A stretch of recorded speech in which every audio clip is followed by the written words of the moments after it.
Hi, my name is Lily and welcome back to my channel and welcome to my March reading wrap up.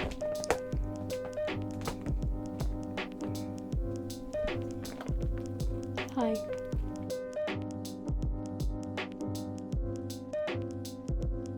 So in March I read 10 books, but I won't be talking to you about every single book because I don't want to. Some books that I read, the rest of the world doesn't need to know about. So first up is a thriller, and that is No Exit by Taylor Adams. I believe this is an indie published book, and I read this one pretty much in one day when I was on the train to Edinburgh. So this one is an adult thriller for sure. So in this one, a young woman is on her way home from college to go and visit her dying mother in hospital, and there has been a big snowstorm. Because of this snowstorm, she is forced to stop at a rest stop. At the rest stop, she discovers that there are 3 other cars, and in one of the vehicles, a young girl is trapped. She is locked and bound in the back of the car and is clearly in a bad situation. She has to try and decide what she's going to do about this situation, whose car this is, and how she's going to save this child. They're completely isolated, no contact with anyone outside of the rest stop. This one was intense, and I think it was pitched to me as like a very dark and brutal thriller, and it is pretty dark and brutal. There's a lot of brutality in this book, a lot of violence, but it was not as dark as I was expecting it to be, and I'm not sure if that's just because I'm a bit desensitized from reading thrillers and watching a lot of like Criminal Minds and stuff. If you've read a lot of thrillers or watched a lot of Criminal Minds, I don't think this will be too shocking to you, but it is still a pretty good thriller. I gave this one 4 stars, I think. So I found the pacing really good and I found it really interesting, and I was never really sure where this one was going to go. I don't read a lot of thrillers, so I'm not particularly familiar with the tropes of the genre, so perhaps it may be more obvious if you've read more thrillers, but I found it really gripping. What I found a little bit difficult was there was no real likability with the main character. You're not really supposed to like her, but I just found her quite grating. I also thought it was a little bit obvious who the bad guys were and who wasn't a bad guy, but I don't think that really impacted my reading of it too much because there was still that niggling bit of doubt for me as to whether I was actually right in predicting who was bad and who wasn't. So yeah, pretty decent read, good start for March, and yeah, I read about 200 pages of this while I was on the train up to Edinburgh, and then I finished it in that evening in bed. So definitely one that you can sit and read cover to cover if you so wish. My next read was a reread. You may have noticed in my recent wrap-ups that I've been rereading through this series, and it's because it's my favourite series from this author, and that was Sweet as Honey by Lucy Lennox, which I believe is book 2 in the Aster Valley series. So I did read books 1 and 3 in the previous month, and then I decided to go back and read book 2, just because I prefer book 1 and 3. But book 2 is still pretty good. So this one follows Truman and Sam, and Truman is a long-time resident of Aster Valley. He grew up there, and he is linked to the downfall of the ski resort, which is sort of why Aster Valley is more of a struggling town than it was back in the day. And he now lives there full time and owns a spice shop, and he's just kind of this ray of sunshine, except a lot of people in the town are still very suspicious of him and treat him quite poorly. And then we have Sam, who is the best friend of Mikey from the first book in the series. He is a contractor from Texas, I think is where they are from in the first book. And he has quite a troubled past. He decides to go and visit Tilla and Mikey in Aster Valley to get away from his troubled home life, and while he is there he feels really protective of Truman when he finds out how Truman is being treated. So this one is kind of a lower spice end for Lucy Lennox and has a lot more plot than some of her other books do, and I found it really sweet rereading it. I think I gave it 4 stars on this reread, maybe 3, and it's an easy enough read. Some things are a little bit far-fetched with the arson and other stuff that happens in the book, but it's very sweet. If you like the hurt comfort trope and you like kind of this alpha male protecting the weaker person kind of trope, that's very present in this book. But I do feel like they have good Jesus, Maggie. I don't know if the camera moved then, but she nearly knocked over everything. But I thought everyone had decent character progression. There was enough story for both characters. They both got their own arcs, which isn't always the case in romance books. And I did really ship them, even though it is very insta-lovey. Sorry, the lighting is all over the place. Right now I think I'm glowing like a ghost because my camera does not know what to do with this lighting. Let me see if I can fix it because the sun keeps going behind the clouds. Oh, to have a professional setup one day where this doesn't matter. I think that's marginally better. Okay, then I read the second book in the Check Please series, Sticks and Scones. So this one, I won't tell you what it's about because it is spoilers for book one. I'll give you a vague description at the end, but book one is about a previous figure skater who has gone to college and is part of the ice hockey team, so very different. He's a vlogger, he's a baker, and it's about his exploits joining this team and also the fact that he is queer in a hockey team, which in sort of professional sport is quite unusual. So then this book is about the final 2 years of college and other relationship developments from the first book. Really sweet, really cute. I love this series. It's got so much heart, it's got so much humour. It's really made me enjoy hockey romances, and I really love them. I thought there was a lot more interesting talk around the topic of being LGBT in sport. Maggie, bruh, just chill. Yeah, so this one had a lot more discussion of being LGBT in sport and that kind of stuff. Sorry, it's very distracting. The only downside I have with these books is I find that the characters are kind of indistinguishable, the side characters. I struggle to remember who is who and sort of get invested in their side stories, especially when you have like a whole new team kind of in this book compared to book one. But I found that I didn't get as lost on the hockey talk in this one. I found in the first book, because it's very, very focused in the first book about him getting better at hockey, there's a lot more hockey content and I really struggle to follow it as someone who doesn't know hockey. But in this book, the story is more about the sort of stories off the ice, and in that sense, I found it easier to follow. Then I read The Adventure Zone at the 11th Hour, which is by the McElroy brothers and is drawn by Kerry Peach. I'm not sure if I said that right, but I tried. And this one is the graphic novelization of the podcast by the same name, which is hosted by the McElroy brothers. So this is where the three brothers are playing D&D. One of them is the dungeon master, and then their dad is also part of the campaign. And so each of their sort of campaigns is made into a book and they all link together. So this is book 5 in the series, and I believe when I went back and checked, we're still only on like 2016, 2017 era Adventure Zone, so we've got many more graphic novels to come. This one is about the gang going into this time loop, and they've got to try and break the time loop and retrieve the object that is causing the time loop. This one, as per usual, is amazingly drawn, really fun, really vibrant.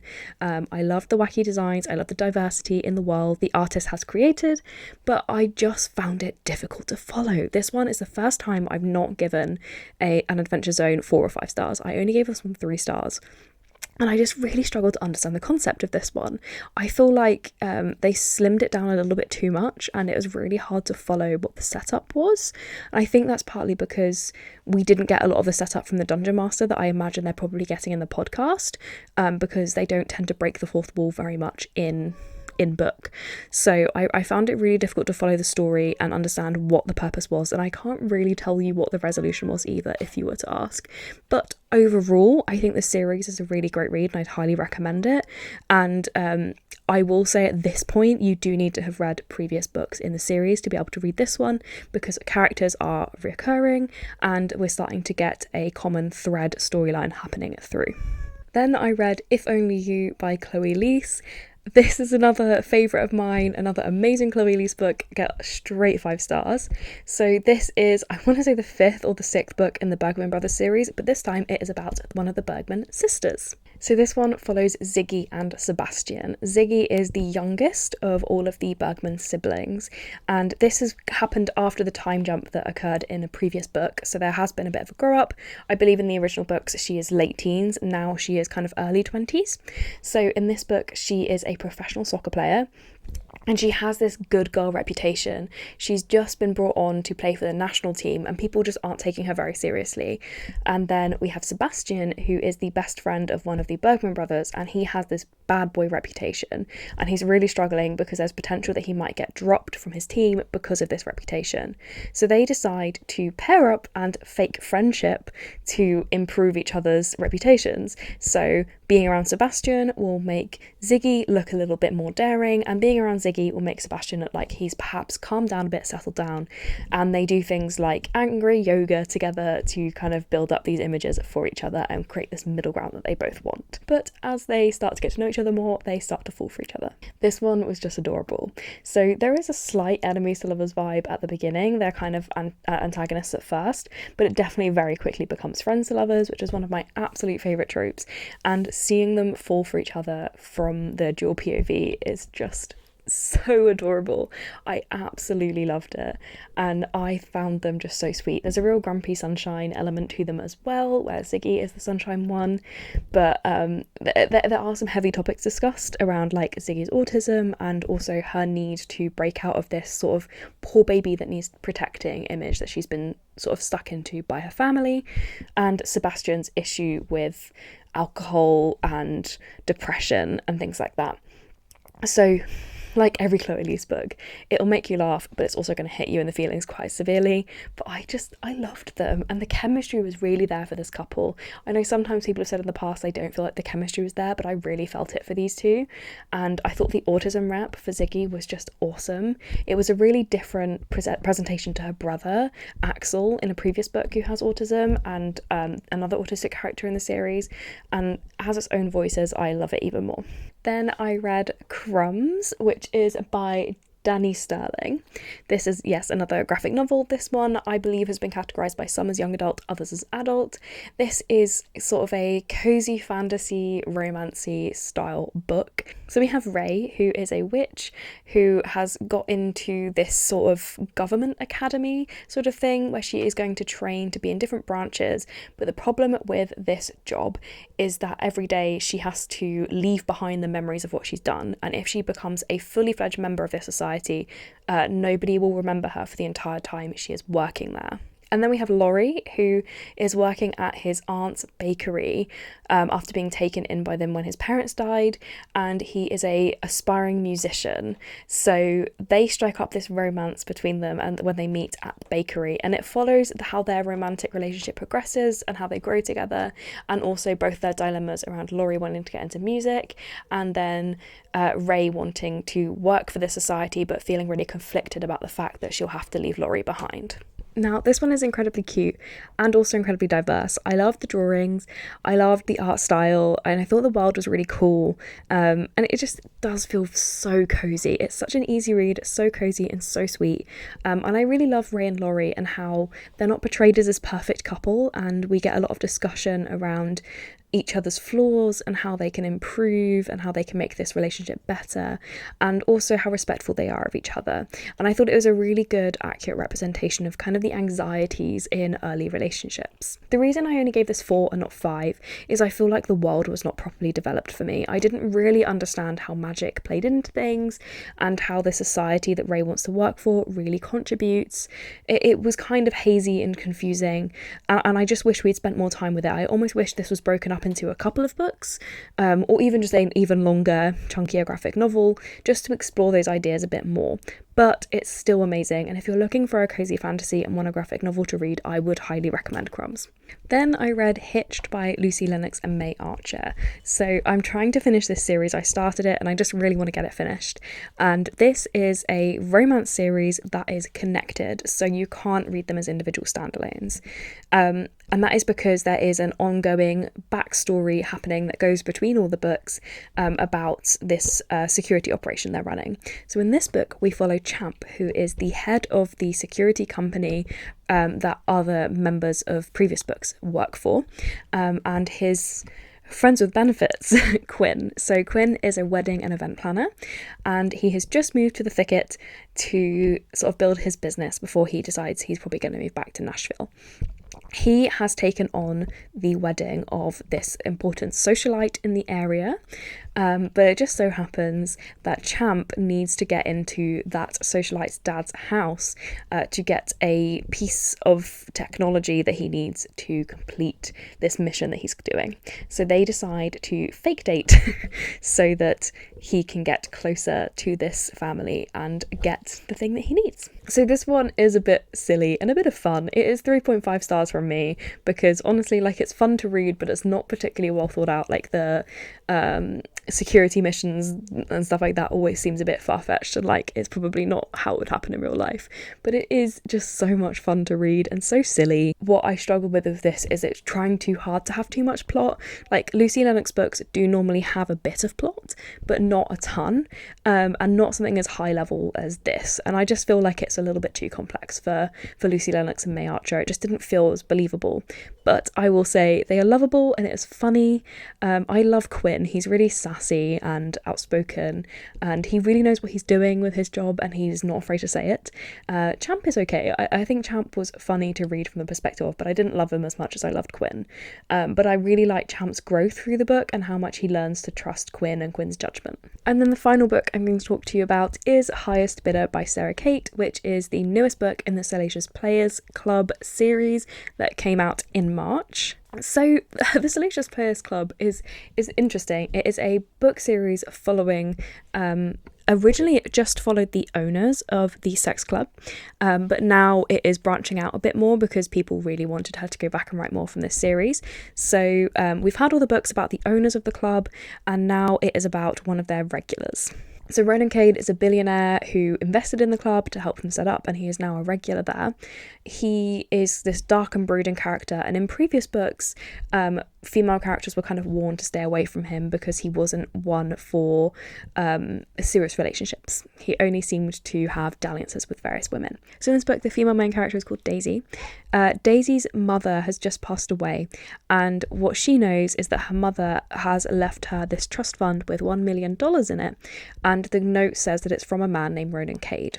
She doesn't know where this money has come from and why it is there, so she wants to find out what happened and why Ronan Cade has left her so much money. And she's managed to find him and locate him and figured out that he goes to this sex club regularly, so she gets a job working there to hopefully build a relationship with him and then bring it up to him and ask what's happening. One day there's an auction happening, and Daisy's friend, the bartender, tells her that there's a bet on, and if Ronan Cade doesn't bid on one of the women up for the auction, she loses the bet and has to go up for auction herself.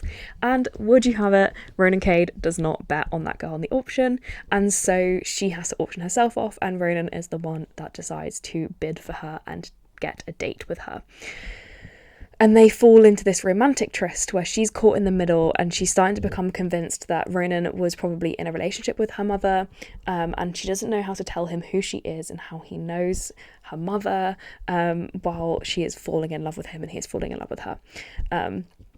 It is a weird one. I can't tell if I liked it or not. It felt very strange, and they kept coming back to this idea that he was her mother's lover back in the day, and it just felt really weird to keep bringing that up. I think if it was just a regular age gap romance with a billionaire, I probably would have been more on board with it. But yeah, I know that Sarah Kate does try to do more taboo in this one. The first book is the ex-girlfriend of the son is dating the father, and that was a bit weird, but not as weird as this one. Strangely, it just isn't as weird. This one, I think, because in the first book, the relationship with the son was really bad, and there was a really toxic relationship and they didn't love each other. Whereas in this book, the whole point, which you find out in the prologue, this is not spoilers, Ronan Cade loves her mother so much, he's like begging her to stay, and she says no, and that's why he then gives her £1 million for Daisy, is because he's like, if you won't let me love you and support you, at least let me set your daughter up for college. And it's just... it's really weird when you know they loved each other that much and he's still quite hung up on her. And But it was okay, it was readable, I enjoyed it. I think because Sarah Kate has the talent of writing in a way that makes me want to keep reading, and I did really like Daisy. I thought she was a really good character, and I thought their relationship was quite healthy if you ignore the taboo-ness of it. They both recognise they were becoming too codependent, and they start trying to work on themselves, and yeah, it's fine. It's not my favourite of the series, not my least favourite, but it's fine. So those are all the books I was going to tell you about in this video. I did skip a few, but as I said, the internet doesn't need to know every book I read. As you can see, I sort of read more graphic novels this month, and that's honestly, I was just craving graphic novels. I always am, kind of. They're just too expensive to read on a regular basis because they're too quick. But yeah, I've been in a romance and graphic novel mood lately, and I will continue to do so. So let me know how March went for you, what you read, what was your best book in March, and yeah, that is it from me. So thank you so much for watching. If you like this video, please give it a like and consider subscribing to see more content from me. All of my social media links are in the description below, and if you'd like to leave me a comment to let me know you are here, leave me an ice cream emoji in the comments below. Thank you again for watching. Bye.